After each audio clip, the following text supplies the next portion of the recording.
Well, ladies and gentlemen, it's indeed a great privilege to be here to speak with you about reimagining Beaver County. And what I want to do is begin by thinking about why Pennsylvania needs clean manufacturing. And it really begins with the big picture.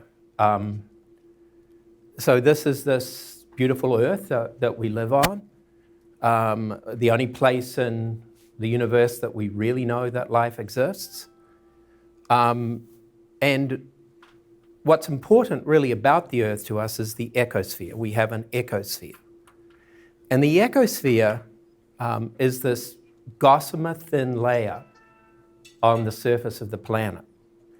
Everything, all life, everything that is beautiful and precious and wonderful is in these few miles from the surface of the planet out to the higher limits of the atmosphere. And so, the powers that I am actually going to have to move around because I'm having trouble with the way this is set up. So I'm going to flick over to this. Hold on, I've turned that down. Okay.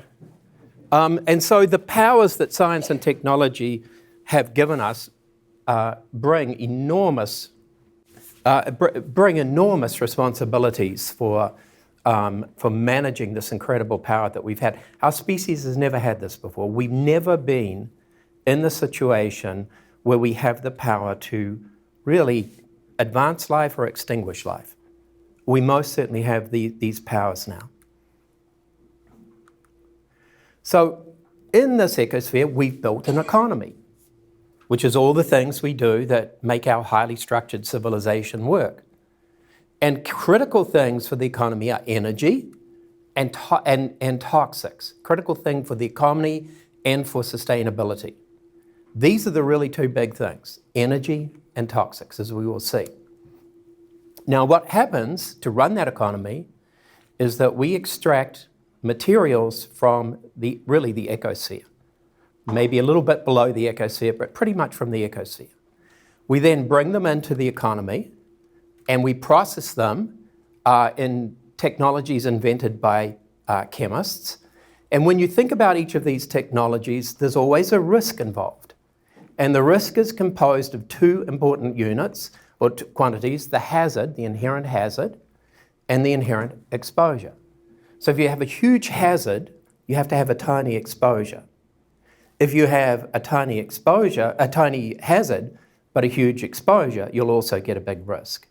And you can see this very clearly in the energy area with two big problems. Actually, we mine and refine 10 gigatons, 10 billion tons of carbon every single year, and then we mostly burn it and we put it out as 40 gigatons of carbon dioxide every single year. That's the biggest thing we do. We don't handle matter in any other way, shape, or form on anywhere near that scale. So if we don't deal with the scale complications of carbon energy, we're going to be failing in our responsibilities to deal with looking after the ecosphere. At the other end of the scale, the balance between hazard and exposure, you have nuclear energy. The quantities are comparatively tiny. 60,000 tons of uranium is mined every year. However, the exposure is so huge that if you're going to be proffering this technology, you have to assure zero exposures. That gives you the idea of the sorts of things that we're dealing with. Now, what happens is when we bring the matter into the economy, we put it around in all sorts of various ways, and we chemists create molecules from that matter. So I probably don't realize that each of you, when you go to the bathroom, will have in your urine on order of 1,500 chemicals that were not in the urine of your grandparents. And so this is all of the things that we've made, having all of the properties that we think were wonderful to build this very complex civilization. What we're finding is that some of these chemicals are negatively bioactive at the concentrations that we're finding in our urine. Big problem. So it's amazing that almost invariably throughout chemistry students are not taught toxicity. That's another department that does that job. We just make the molecules, they go study the toxicity. And of course you can see the problem that you remove responsibility from the makers to somewhere else, it's not a good dynamic. So one of the things we're doing at Carnegie Mellon is really, through a particular lens, bringing toxicity big time into the education of our students. The second thing is that when you think about what the really big challenges for sustainability are, when you're a chemist, they're really anything to do with understanding toxicity, designing non-toxic products that can really replace toxic products, or designing mitigation technology, because there are some technologies that we use that to run this complicated civilization that we have, they have these so-called low-dose adverse effects. They have these negative effects, but you really cannot do without them. A lot of the drugs, think about our world without antibiotics. When you concentrate everybody in cities, you make a fantastic food source for bacteria to hop around and kill everybody. So we have to have certain things. We need mitigation technologies that are safe when that happens. And then once we've milked the economic value out of the matter that we bring in and transform, etc., we then put that back to the ecosphere. And this is where our big problems are. The problems of sustainability have to do with these arrows. Over here, the big problems are the CO output, closer to 40 gigatons probably.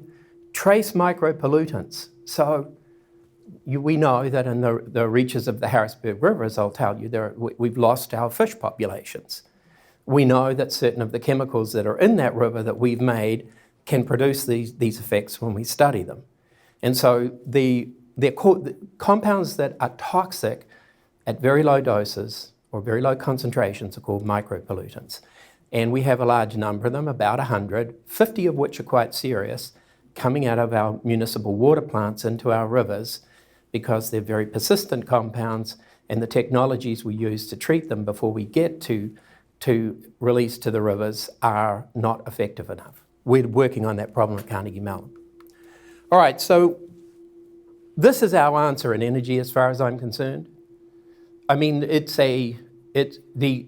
you hear a lot about we can't do this, we can't do that, it'll cost too much, but look out into the future. We're dealing with non-renewable resources. That means they're not there forever. And here we are now, at the best time to actually make this move is always now. If we procrastinate for another year, the best time is next year, and then after that, because it just gets harder to do the longer we leave it. And we have large numbers of it. The amount of noise out there is dramatic, but actually the direction is clear. If we are going to maintain a sustainable, i.e. something that's here 3,000-4,000 years from now, civilization, never been done by humans before, by the way, but if we're going to do it, we're going to have to make these transitions. And we need to get rid of trace micropollutants. I'm very proud to say that we have a pretty good way of doing that we've developed at Carnegie Mellon for municipal water. This is what's happening. The economy is just getting way bigger. The issues are getting way more serious. Our population is growing dramatically and quickly, although I'm very aware of stuff that I think is going to change that. We can talk about it later. We should focus on the big business of big sustainability problems if we're going to be a leading region and community in sustainability. Chemists have a lot to do here with energy. They have a lot to do here in the dealing with understanding toxicity, and they have a lot to do over here with handling the waste products. All right, so when you make a chemical technology, it goes back, the modern chemical enterprise, to 1856. 1856 is when a young guy invented the first dye in a London laboratory. His name was Perkin. And the dye he made called Movane, from which we get the term mauve for that purpley colour. And immediately, very quickly, people could have cheap colored clothing, and this was the beginning of a major change in the economy. This was the Apple phone of the 1850s, the dyes. And so it's been, really to this day, that technical performance, pretty clothing in that case, is very important for chemical technology. Economic performance, if you can make a lot of money out of it, wow, then that's really good. You've got a technology. The impact of these dyes on the whole way the civilization worked with dyeing was dramatic, caused all sorts of things to be shut down. But when you think about sustainability, it's crystal clear that this picture's not enough. You have to think also about the health performance. Chemicals simply should not be negatively, and we don't want them, do we? If they're spoiling our health, we clearly don't. We don't want them if they have bad environmental performance. I assume everybody agrees with that. And that there is a fairness aspect to the development of any technology as well that we need to understand and parameterize and put into the value proposition of new chemicals. So that actually, in my guesstimate, I've pulled the numbers out of the air, but I'm reasonably know a reasonable amount of stuff about what's going on. That if I guesstimate the average performance priorities embedded in most of our non-pharma technologies. Pharmaceuticals is where we really test for human health effects, but it's the only serious place. We have about 44% cost, 44% technical performance, 9% health, 3% environmental. It's on that, something like that, dominated by technical and economic performances. The picture we need looks like this. They all are important for sustainability. We need to understand as chemists how to parameterize these other performances and make choices about what technologies we do and don't develop based on these analyses that are really being invented in real time at Carnegie Mellon and at other places as well. So we have developed quite amazing catalysts. This is a project that started in 1980. The object was to be able to use hydrogen peroxide to disinfect water so you wouldn't have to use chlorine and get the chlorinated disinfection byproducts that are associated with cancer. Now, if nature wants to kill a bug or it wants to burn down a chemical, it uses hydrogen peroxide. And it uses catalysts that activate the hydrogen peroxide. So we were part of a very large field staring at these amazing enzymes that activated hydrogen peroxide, and we wanted to miniaturize them. And we did, and we'll talk about that as we go on, but they're being developed with this idea in mind. How can we parameterize the health, environmental, and fairness performance of chemical products and processes?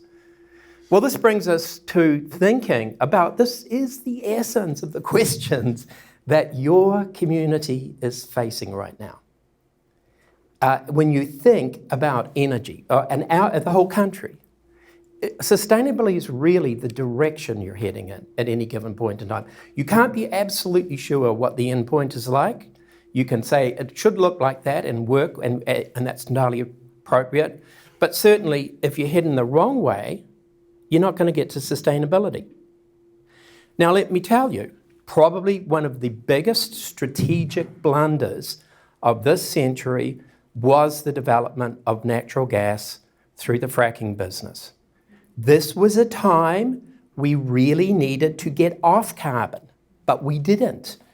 And this area is obviously central in the whole thing.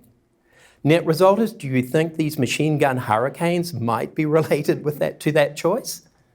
Or do you think it's just happenstance? I think we're going to be seeing many more of these great hurricanes and all sorts of other things. We made an enormous strategic blunder as a region, as a nation, and we now have to do, and this is strictly my opinion, but we have to do the best we can to deal with that. And so it's about a direction, so therefore it's about a compass. And so I come from the southern part of the world, so I put Unsustainable down there just to be nice. And Sustainable's up here where all we are being sustainable, right?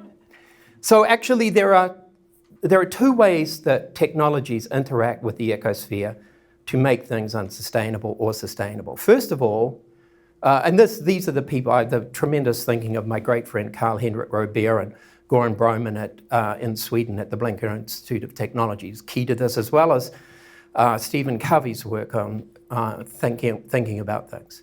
So we'll put in a needle on our compass, and actually there's more than one needle. One needle sweeps the right hemisphere, and technologies can either physically or chemically degrade the environment. So if you start thinking about, does this one degrade more than that one, or does this one not degrade, you start to get the idea of how to be thinking.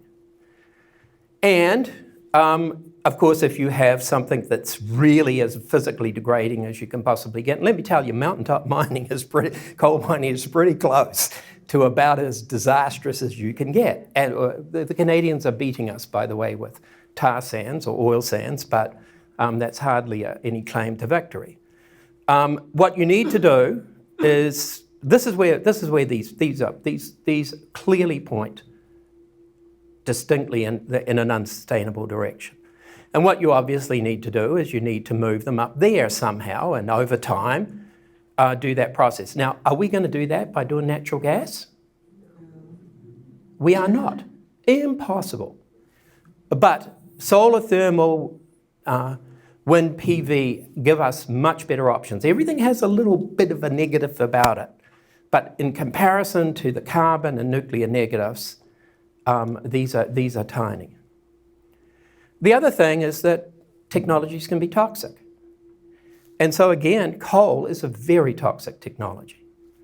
Shale oil beats it in my opinion, but those also are down there. So we have to move them in this direction. And once again, this set of technologies appears to be relatively non-toxic. There's an integrator needle. And the integrator needle, in this case, would lie about there. And if we had that energy compass in the United States now, we'd be in heaven. That would be just heaven. That's not what we got. We've got this, right? And we really, really, really need to get to work on this because it's about the future. It's about the kids and the grandkids, and think of even more hurricanes coming in their lifetime to pick recent events. Nuclear is a different unsustainable compass profile. So how much does our ability to move renewables rise from technical, cultural, or political forces? It turns out that there's another way to think of this compass. You just watch the little movie. So here's a guy coming in. He's got plenty of money. He's big. He's tough. And in our region, he's the gas miner. And here's another guy coming in who has nearly as much money, but these two are wrestling with each other for that needle. He's pulling up on the bottom of the needle on the left. The guy on the right's pushing up on the top of the needle. We really need the guy on the right to win. We really need that. Problem is, he can afford a lot of power. He can literally buy the United States government. And when he does, we get into all kinds of crazy stuff. So this is about marketplace competition, this duel between renewables and non-renewables. It's about scientific engagement.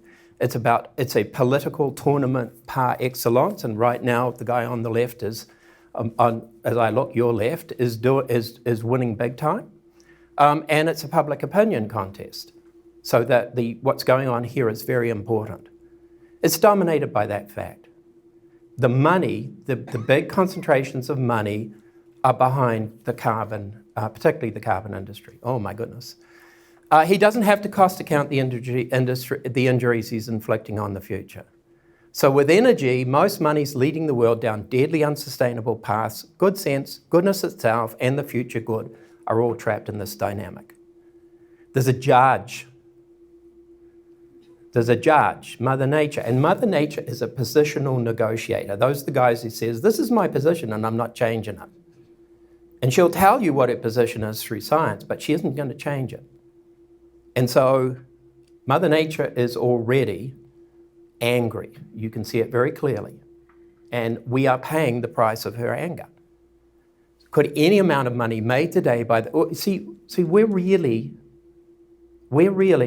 paying the externalized costs of money that was made in the 1990s and early 2000s with carbon. That's what's happening now. And what we do today will visit bad externalized negative costs on our children and grandchildren. It works like that. Okay, so how do you negotiate? Oh, I think this we should do. So how do you negotiate? Well, this is about a negotiation between the present and the future. Do we make the money? Do they make the money? How does it work? Well, here's the present sitting down at a table. Who's he going to negotiate with? The future is, of course, a phantom. Those people don't exist yet. How can they defend themselves? It must be by people like yourselves coming into the room and standing up for the future. Now, if we do the good job, we can have, I still believe, a good future. If we don't, we're going to have a terrible future. They are going to have a terrible future. And so it's really important what the League of Women Voters are doing and what you guys are doing here tonight. It's really, really important. And somehow, we've got to be able to do this.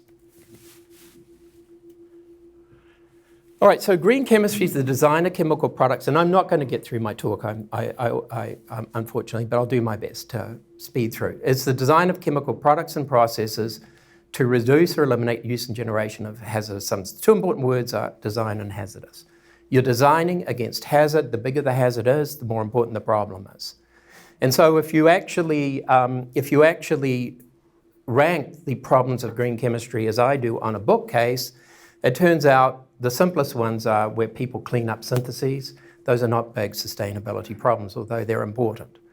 Renewable feedstocks, where we're getting the materials to run the economy from recently dead as opposed to fossilized plant matter, that's important.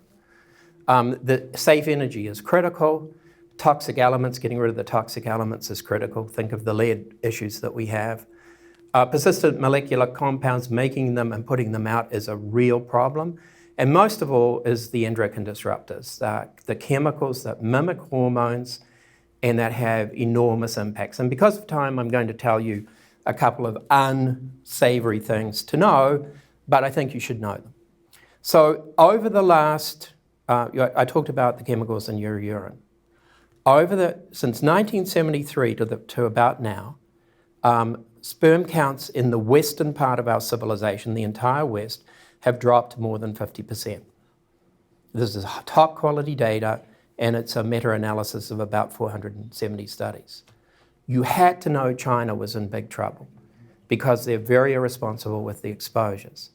But it's all happened very quickly. So China really got large chemical exposures around 2000 on. And so we're into the first generation of young males with exposures. 5 years ago, they looked at a cohort of aspirant sperm donors, and they had height restrictions, and they found that 57% passed the criteria. Pretty good.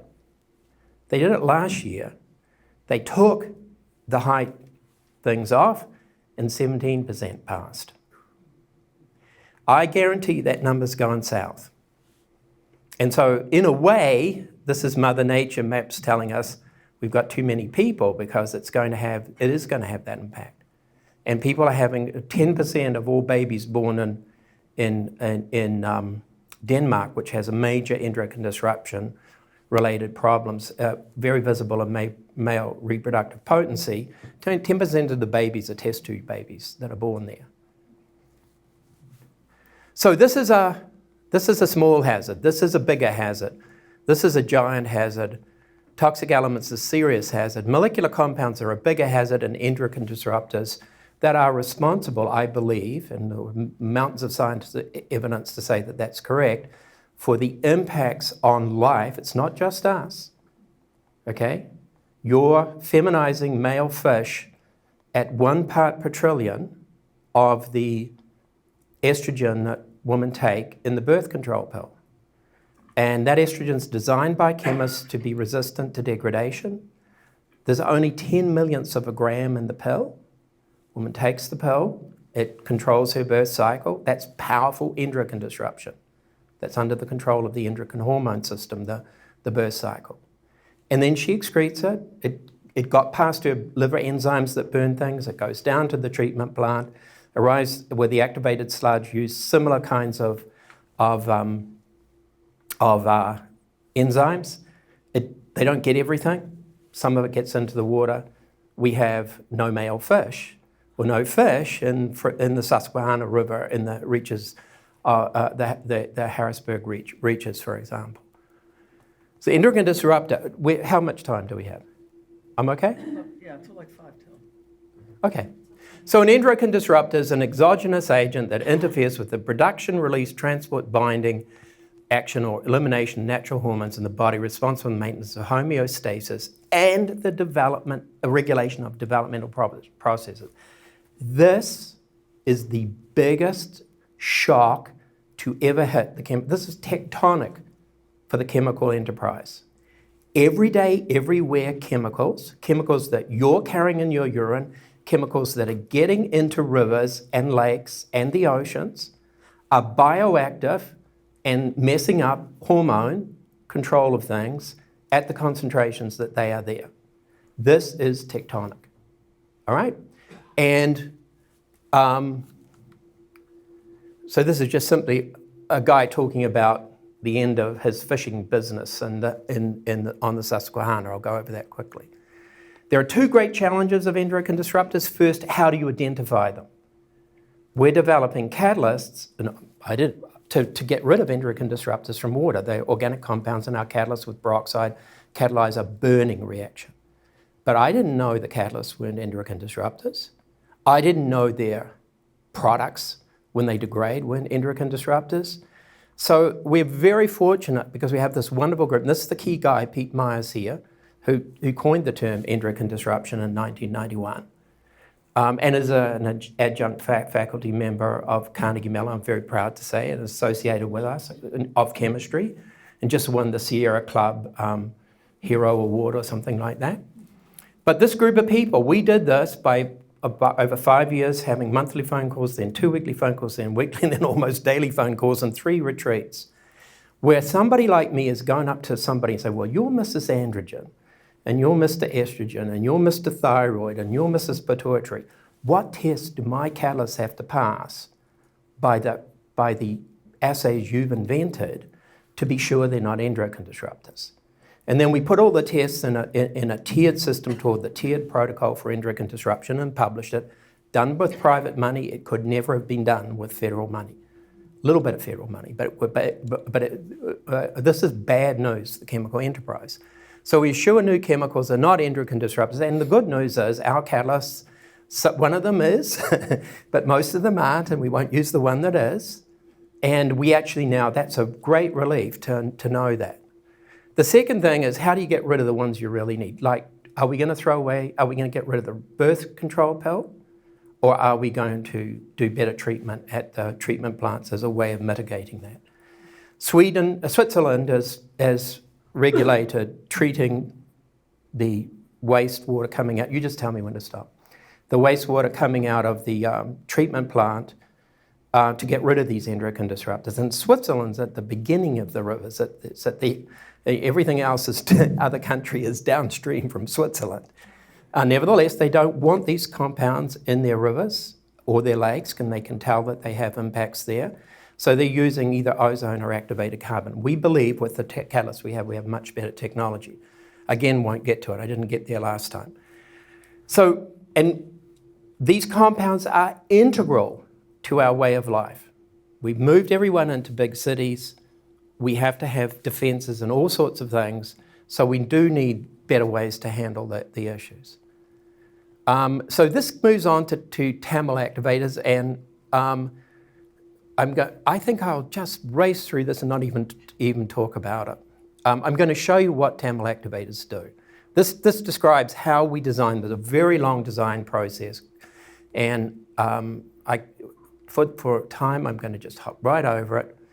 And so this is an iron atom, and that's hydrogen peroxide. That's a football because they burn stuff. Peroxide puts an oxygen, H2O2, the red is an oxygen atom, And you can see the football getting lots of oxygen atoms, and then the football falls apart, and you have shredded footballs, and that's what happens to the chemicals.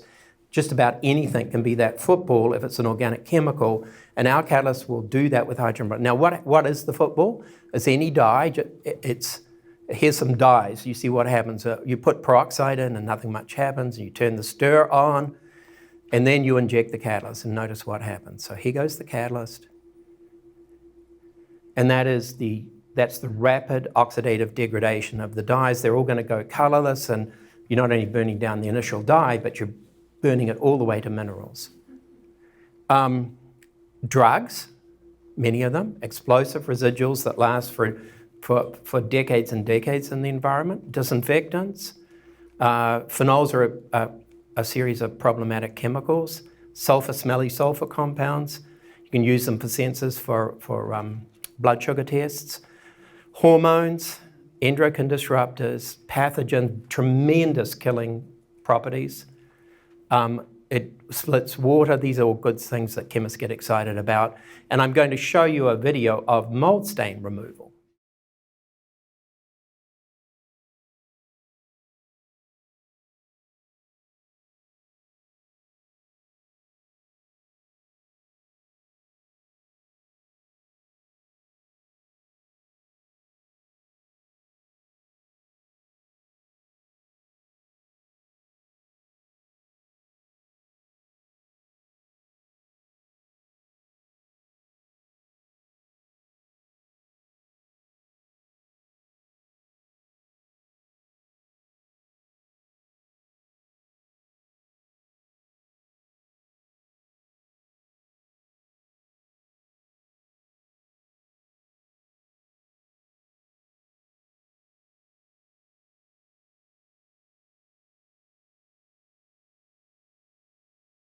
Now, the guy who developed that, Brian Lester in Indianapolis, is just a fantastic fellow and wants us to talk about it publicly.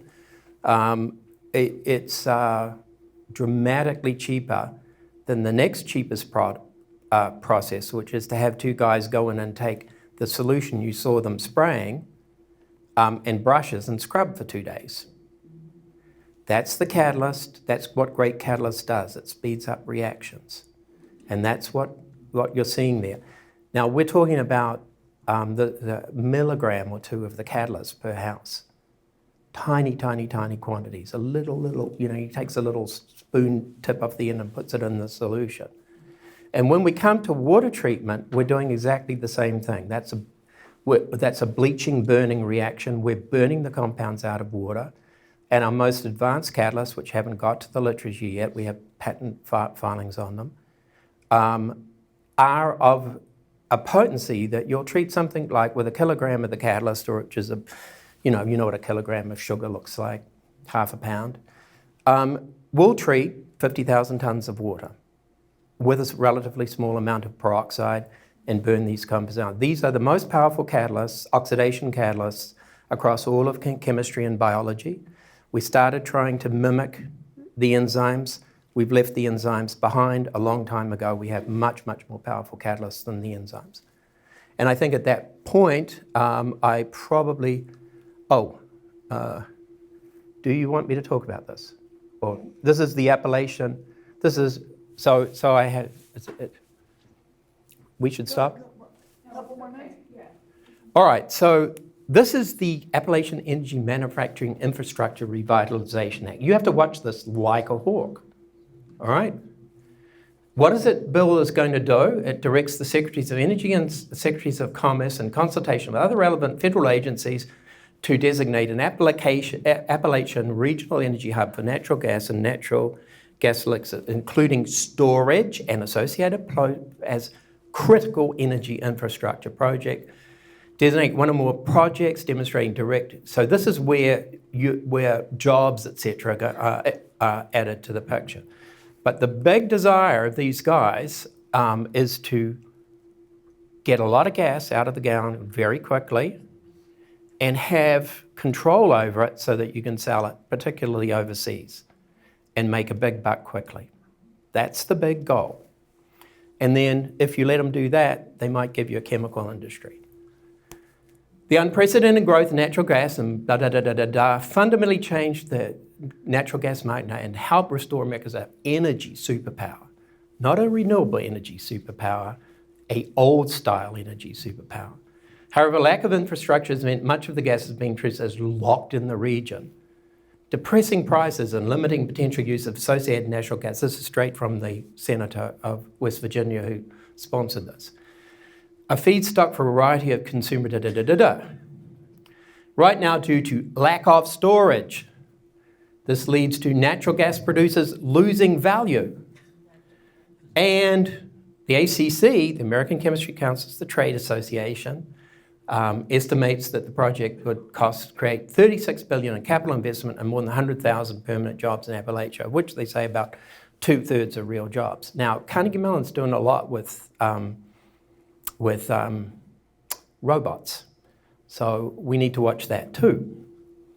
Drawing private sector investment into the initiative will require certainty that the federal regulators will not be indefinitely delay the relevant permits.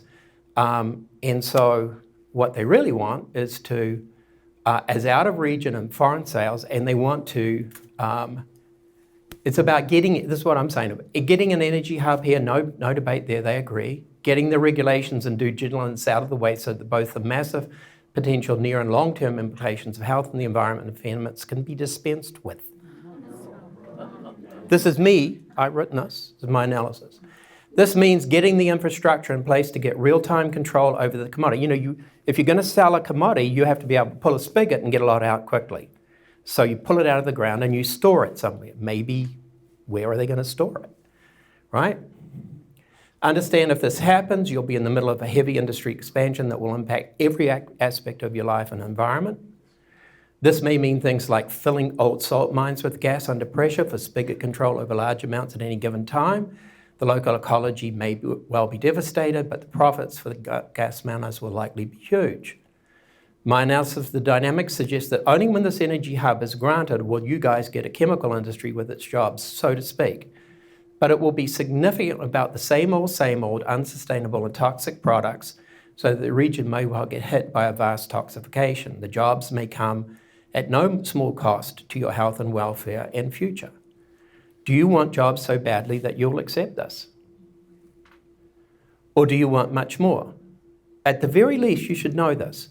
You have a very strong negotiating position if you work and stick together. Why? They've got to move to high ground. That was obvious long time before Hurricane Harvey. Remember that Houston and the shipping canal and the lower reaches of the Mississippi River are the enormous agglomerates of the chemical industry. They can't stay there. Would you go and invest your money in Houston after what you just saw? We're perfect. We've got a lot of water, beautiful environment, and we've got their big feedstock right here. So they're coming here. And they're going to come, I imagine, this is all in my head, I might be getting them wrong, but they're going to come in and they're going to say, hey, County 1, do you want us? This is the deal. Oh, you want more? Oh, we're going to just go over to County 2 because they'll take. You've got to stick together.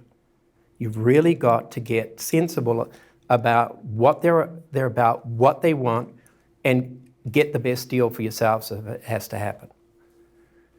You could demand that the region not be party to pushing America massively deeper into unsustainability and the chaos it's bringing, which this expansion will definitely do. I think I should stop there, and thank you. Thank you.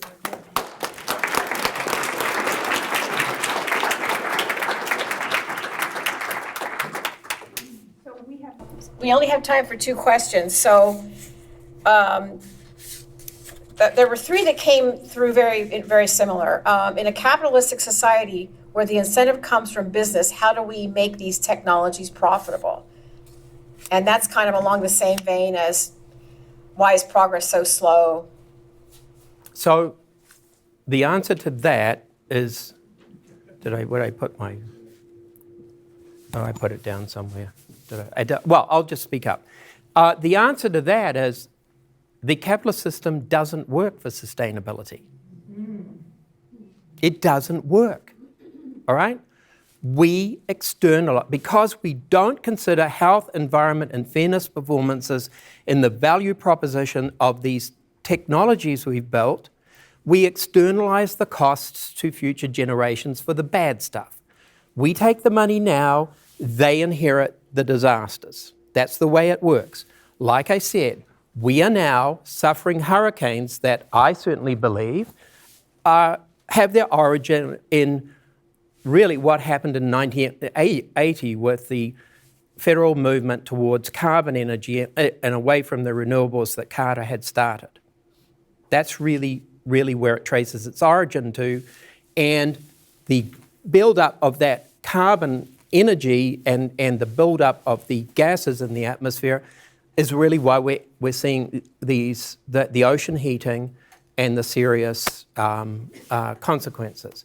So just think, it gets worse from here on out. So if we keep building this up, it's the kids and grandkids who get to have the negative costs. So there's something wrong with the design of the economy, and we need to really address it in this way. Okay, this is kind of a part B to the same question.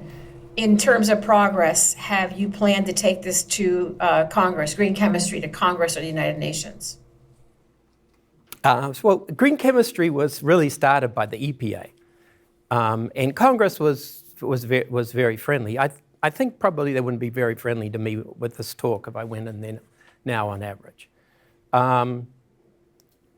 So the role of the American professor with tenure is to handle the tough issues. That's why we got it. We got tenure because in 1915, people were being fired for talking about horrible labor practices with children going in at young ages and into mills.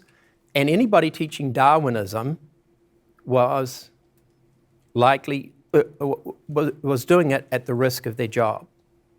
And the professors had just had enough of it. They had meetings. 1915, they declared we need tenure. Universities started buying in. It was tested in the 1950s in the McCarthy era very seriously by the federal courts. And Chief Justice Earl Warren, a Republican governor of California at one time, wrote the most beautiful language about this. And it has evolved. We have tenure to think, to read, and to say the really hard things. Whether people will listen to that or not, goodness knows. But I think the case makes sense. Makes sense to me. I read every day a lot. Makes sense to me. Okay, and the last question, is water sourced from springs any less environmentally toxic? Underground springs? Well, it depends. Usually, underground spring water is of very high quality, but you don't know what minerals are there. So if you've got lots of arsenic or lead minerals, you can have a problem. And there are places in the world where that happens. If you believe the fracking guys that they're not impacting the water, you're not. You really do have an ability to relate to fantasy, because we have so much evidence that the promises that it's so dang deep it wouldn't be a problem do not hold up to reality. So that, of course, is we clearly are putting at long-term risk our water. So, for example, the Monongahela River now has a lot of bromide from fracking in West Virginia. Problem with that is that when you bring that water into a water treatment plant and you chlorinate, chlorine and bromide react together and make chlorine bromide, and then instead of getting organochlorines, you get organobromines. Organobromines are far more reactive in the cancer regime than the organochlorines, right? So that's the elemental composition, even at very trace quantities, that is impacting our regional rivers is not good for our health. Not at all. Thank you very much. Okay, thank you.